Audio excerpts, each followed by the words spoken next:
Come on, come on. Get it.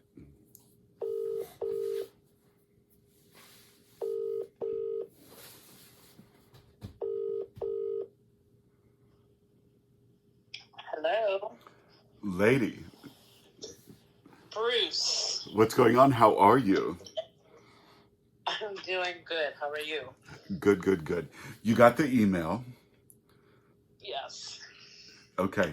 Um, in this case, I know we started with the topic of self-deprecation, and it was coming from, in the news last week, the Chinese restaurant in Montreal where the owner puts all the disclaimers on the menu items, and it's blown up into this social media frenzy because everyone is so amused with the self-deprecation, not even humility in his case, just like, no, I'm not sure it's that good. I don't know if you want to try it. But then everyone runs in to try it just because it drives you to it, it seems, right?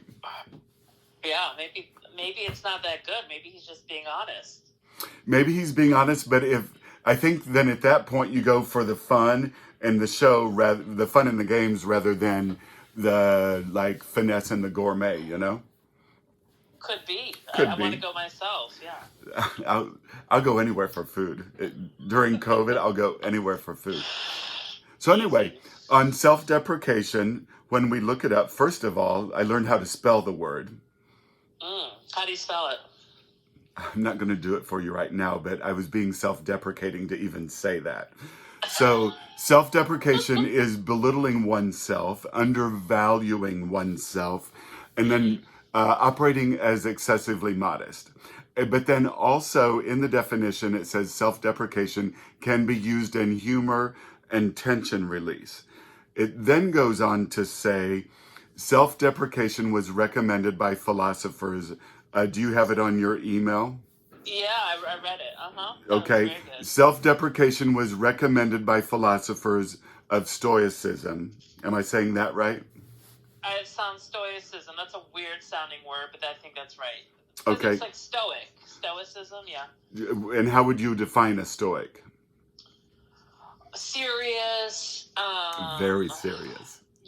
Like stoic. It's like Postured, statuey. steady, Yeah, traditional.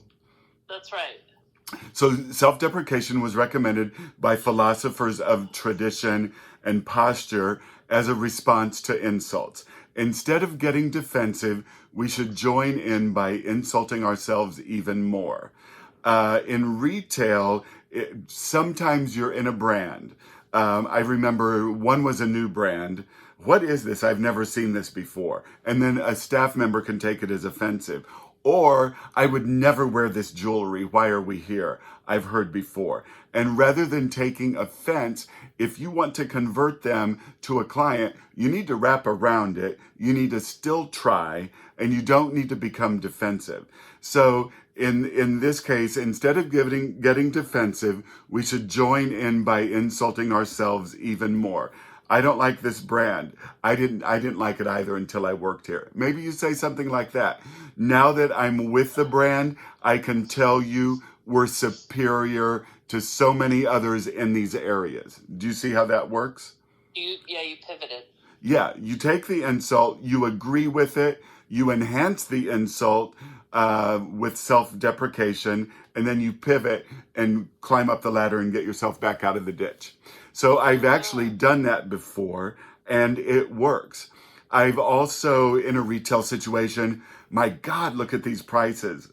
My God, it's the most expensive stuff you've ever touched. Let's try it on. You just turn it into fun. You know what I mean?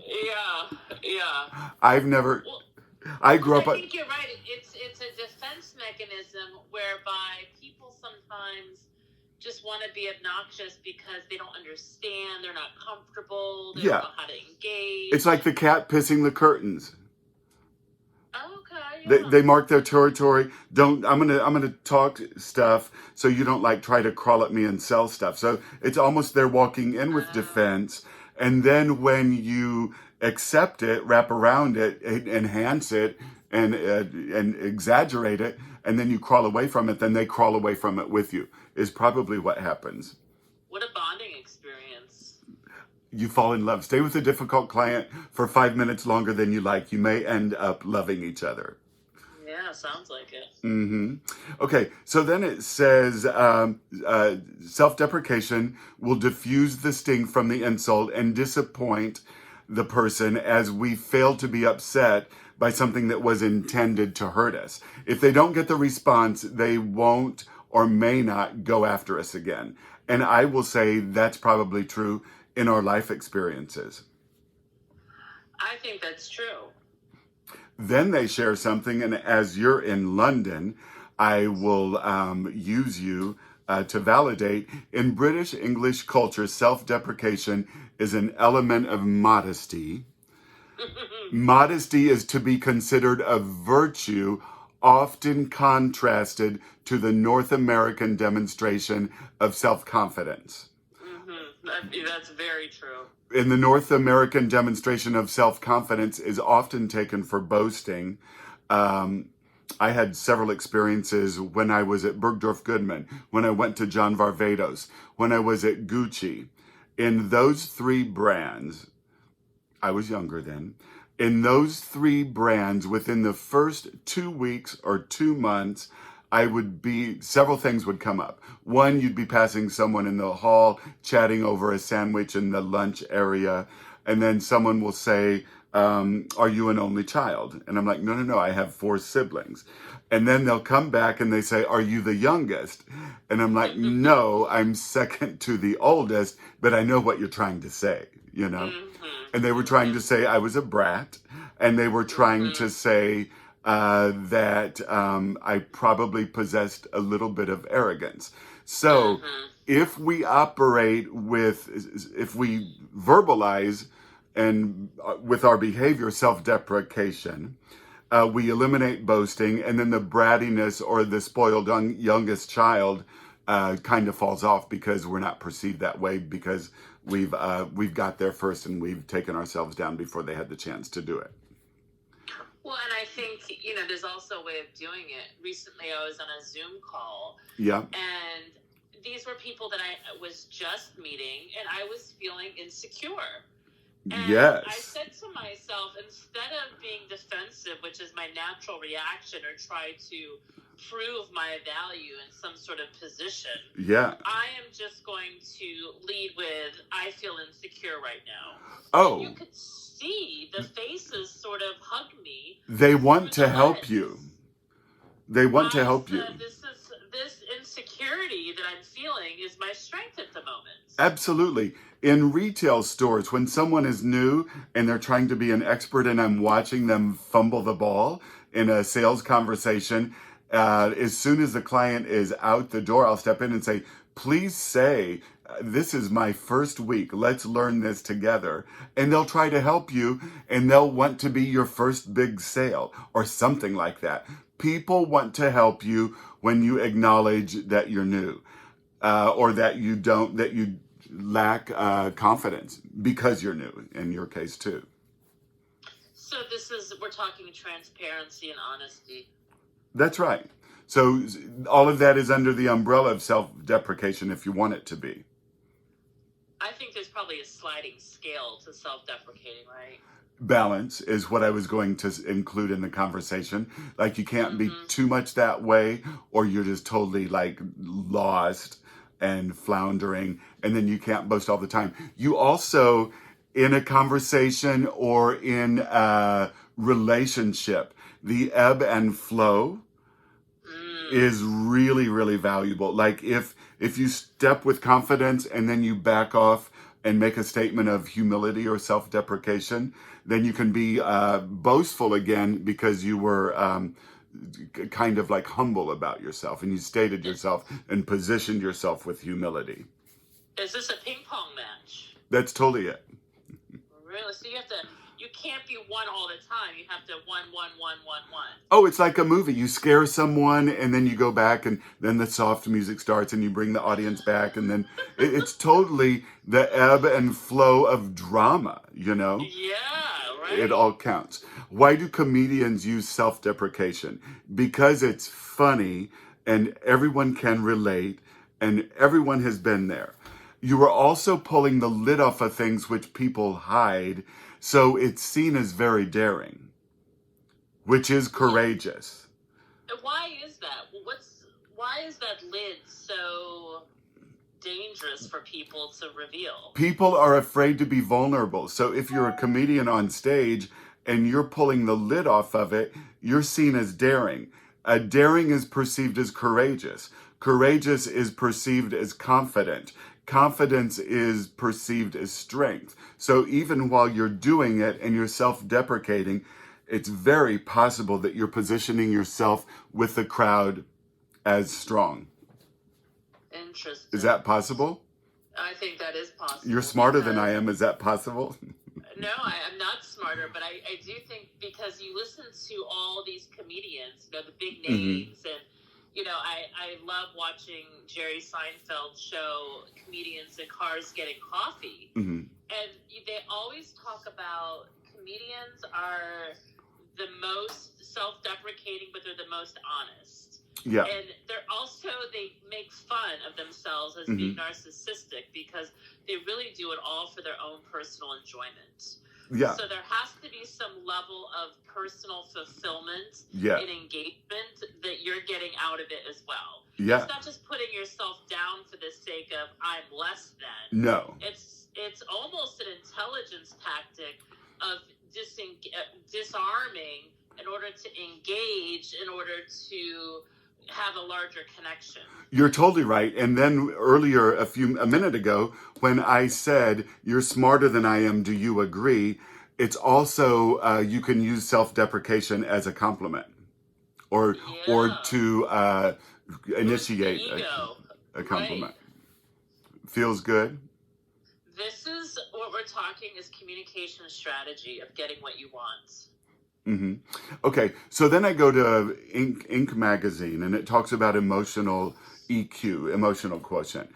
And the way to spot a self-aware leader is by looking for a self-deprecating sense of humor.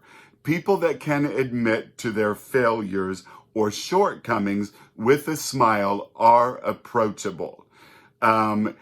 In my case, when I would be in retail stores, if I had to deliver something tough, or if I had to correct or say, guys, we're not doing this way. The store has been a mess. Our sales are down. And then this is what we're doing. This is what we're doing.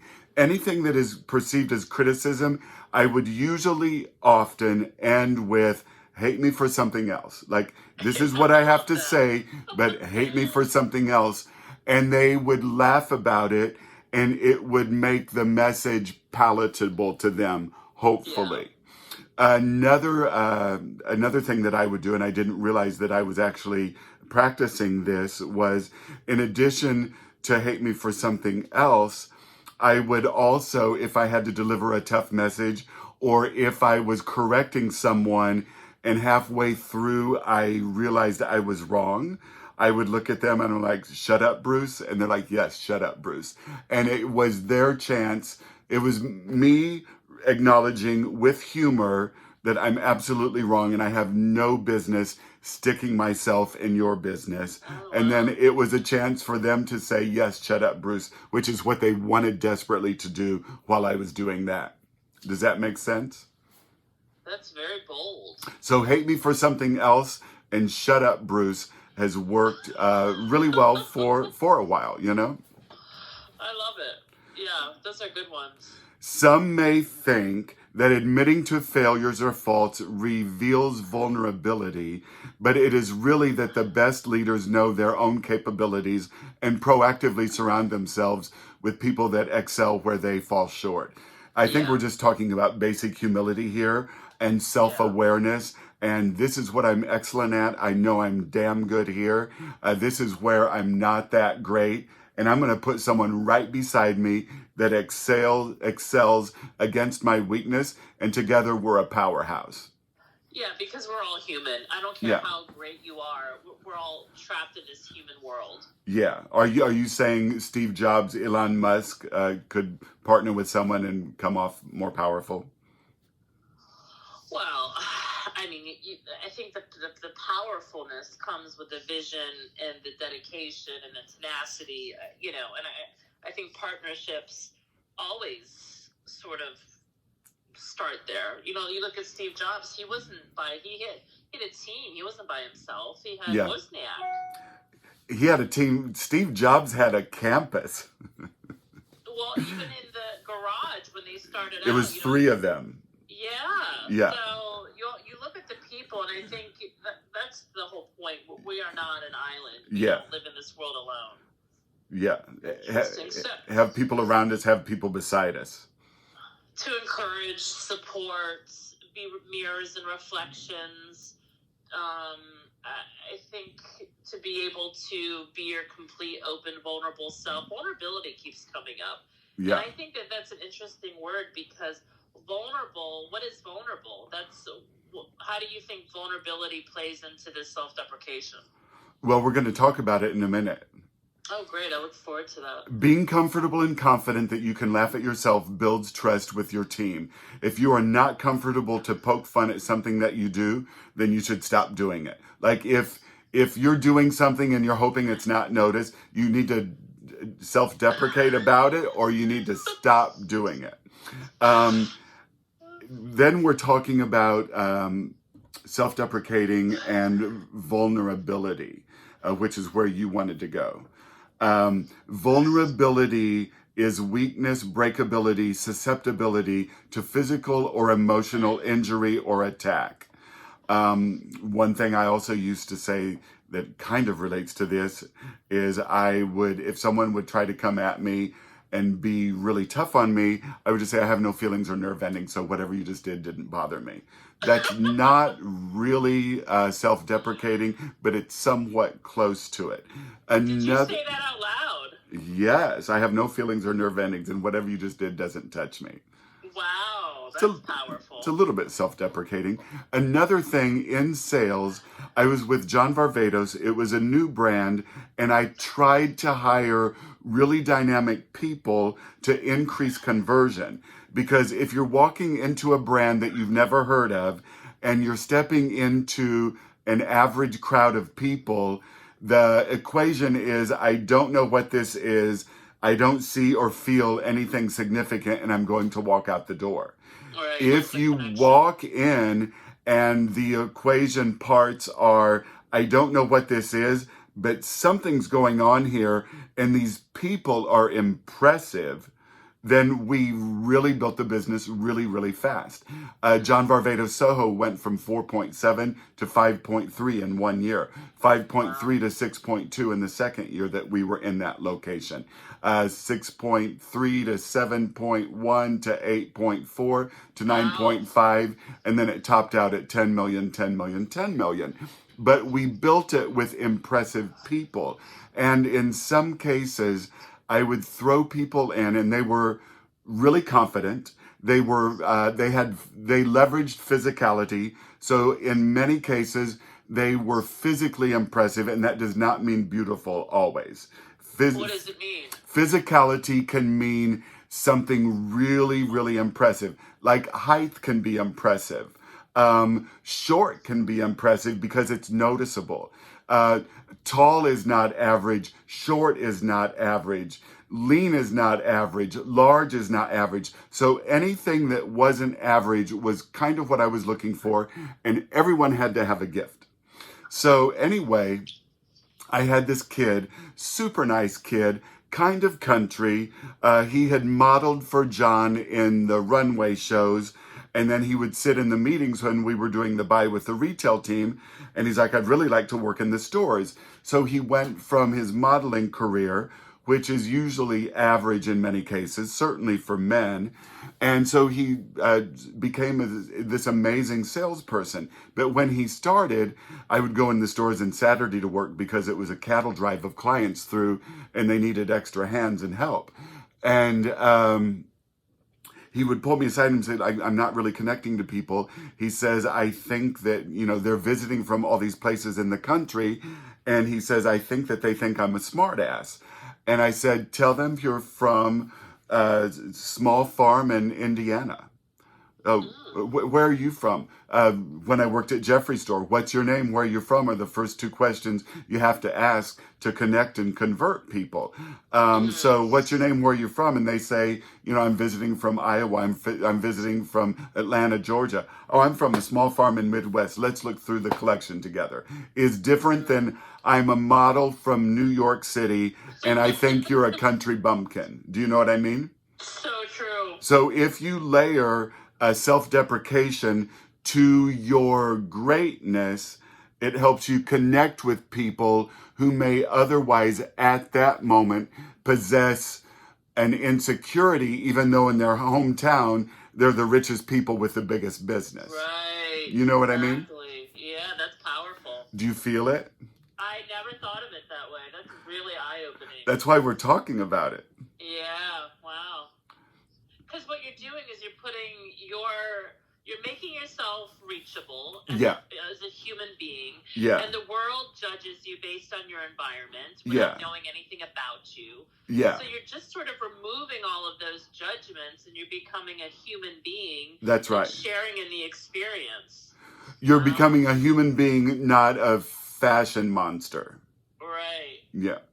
Okay, also on self-deprecation, before we wrap it up. Self-deprecation, and this is what I realized as we were looking at this topic together. Self-deprecation can be the best gateway drug to the person's or the audience's acceptance of your boasting. Say that again. Self-deprecation, I'll say it again because I'm really proud of it. Yeah. Self-deprecation can be the best gateway drug to their acceptance of your boasting. Oh. And used in a sentence or by way of example, someone shopping with you in a retail store. My brand may not have the notable heritage of Louis Vuitton or Gucci, but our collections are more relevant and on trend. So you're like, if it's a new brand or if it's a young small business, we may not have the strength and the grandeur of heritage, but what we do is so authentic and on point. And we actually have a designer where the others have like people that they run through and cycle through. Right. I think it's called turn and burn. Like a lot of brands turn and burn their designers, and it really, really destroys the power of the brand in a certain way. Until they get someone really good like Alessandro at Gucci, who doubled the business probably in 2 years. Okay? Well, and I think people do want to be surrounded, doing business, engaged with successful, smart brands, people, businesses, etc. But they want to like you first. That's right. So through this self-deprecation of what you just said, you're making them like you, you're engaging, and then you're saying, by the way, and we are all those things. So if you start with our collections are more relevant and on trend than anybody's in the business, they're going to stand there and say, no, they're not. If you say our brand does not have the notable heritage of Louis Vuitton or Gucci, they're going to say, you're right. And then they'll most likely say you're right to the next sentence, which is you boasting about your brand and yourself. Right. Another really dynamic. Another way to do it. We are small enough to provide you first priority service. You're not a number here. Yeah, the other people are bigger. The other people are more famous and well known, but we're small enough to provide you first priority service, and you're not a number here. It almost makes you that local go-to star business, you know? Which everyone wants to now engage with, given this climate of technology and anonymity. People want to be known. They want to be understood. That's right. Finally, I was trying to think of who's the most self-deprecating person I know in my life, and it's my Aunt Barb, who is from my small farm in the Midwest. And she probably can bake better than anyone or any place I've ever tasted things from. She can make Magnolia Bakery look like IHOP if she wants to, you know? So anyway, What? she's so self-deprecating, and from looking at her and my experience and interaction with her, if you self-deprecate, you are acting with humility, and then the person, the recipient, or the audience will promote on your behalf because they know that if you're so humble that you're just going to hit a wall or get stuck in a cul-de-sac without me promoting you, because you're never going to promote yourself. Oh, interesting. My Aunt Barb is the best baker you've ever met. Do you know what I mean? Yeah. And what's her best? What does she make? What is she known for? Everything. It can be a pie. It can be a cake. Anything that makes you fat. Like that's what she's good at. That's amazing. I love Well, her. you're the most self-deprecating person I know. Are you really serious? Every single quip, response, it just makes me love you more and more. That's why I call you my Brucey baby. Well, that's why I called you for this call. This was amazing. I'm so excited. I am going to be more self-deprecating myself moving forward. I had no idea the power behind why it was so useful. When you self-deprecate, you are seen as daring. If you are daring, you're perceived as courageous. If you operate with courage, it's a visible confidence. And if you're confident, you appear as strong. Fabulous. So the pathway or the gateway drug to strength can start with self-deprecation. Sign me up. You got to go back to work yourself. Sign me up. You got to go back to work yourself, or are you done for the day? Who, me? Yeah. Oh, I'm winding down for the day. I'm winding up for my week, and I'm winding down for my day. Okay. Well, thank you for taking the call, and do get prepared to start it all back up tomorrow. I love it, Bruce. Okay, Thank babe. you. Bye. See you later. Bye. Cheers, cheers, cheers. Bye. Cheers.